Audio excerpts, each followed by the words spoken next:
When you're afraid of being all you can be, life looks like a lottery. You win sometimes, but it's mostly losing. The sky's not your limit, your fears are. Tomorrow is not a brighter day, the past was. And yesterday is better than today, and definitely better than tomorrow, because it's a known quantity. Over and done with, and therefore completed, safely and securely. You can speak authoritatively of what happened, and you prefer to talk about the past rather than the future. You'd rather not talk about what's going on right now unless you're dissecting the moment for what's wrong or what might go wrong sooner rather than later. Fear of yourself looks like gossiping because it's safer to talk about other people's shortcomings rather than thinking about your own. Relegating people to known quantities is knowing them as far as you care to, which is not far at all, because you, yourself, are unknowable to you. You don't look inside. Introspection is a hell to the no, because going within is a threat to the precarious stability you've built against that bulging, blasting you-ness originating deep inside of you called your real and true and everlasting natural self. The cracks in the bulwark holding that remorseless tide of knowing back is why you spend all of your time outside of yourself. It's why you prefer to watch sports, the news, the latest shows and movies on the many screens. Anything external is preferable to that somethingness inside of you that you know at some level directly above subconsciousness threatens the veneer of nothingness outside of you that you call your interests, your hobbies, your passions, your life. Those shoe, stamp, purse, comic, and coin collection, those friends you gossip so easily about and contemptuously as well, the political and economic systems you rail against so knowledgeably, is infinitely more interesting than what is inside of you. Being content with knowing what you think of as the world keeps you occupied, engaged with minutia as the seconds and minutes tick remorselessly past, becoming the past, thankfully, until your days behind get longer than the days before, and you begin to realize that your time on this earth is short.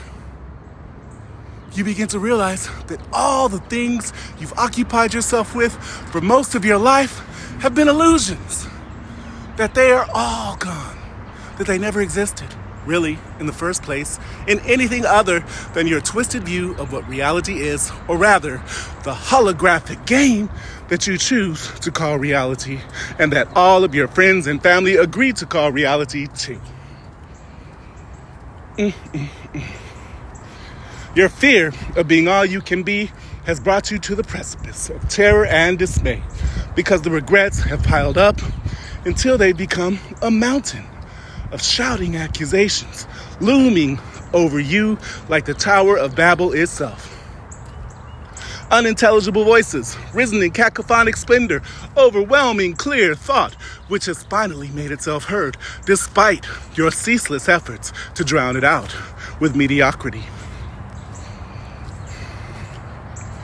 The realization that your life has been wasted is only dulled by the equally radiant understanding that it's not too late.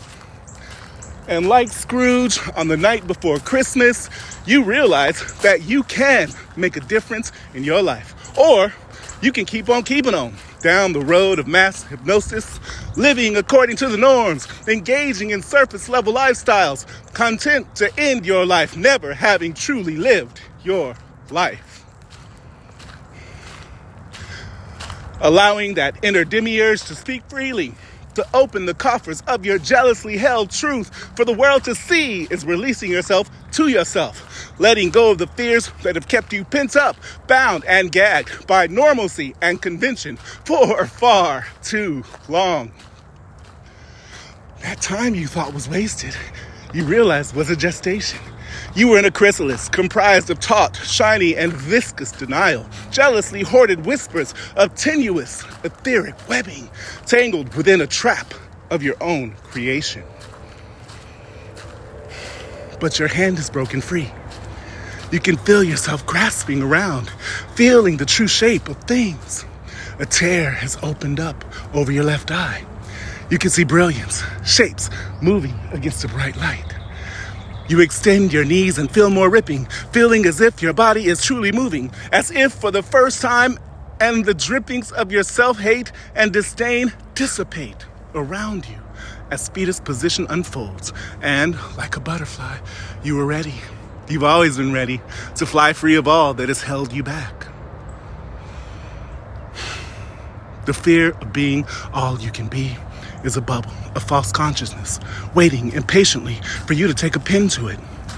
A false front, akin to a party mask, so patently fake and obviously unreal that everyone around you knows and has always known that you've been hiding from yourself. But the unspoken agreement is that you know that they've been doing the same thing, and not calling each other out is how the game is played.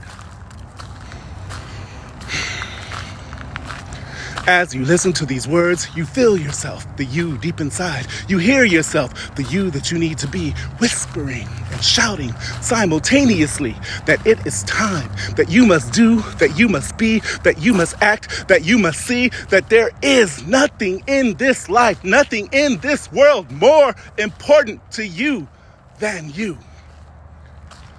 And the only thing you can say, the only thing you can do, the only thing you can be now is true.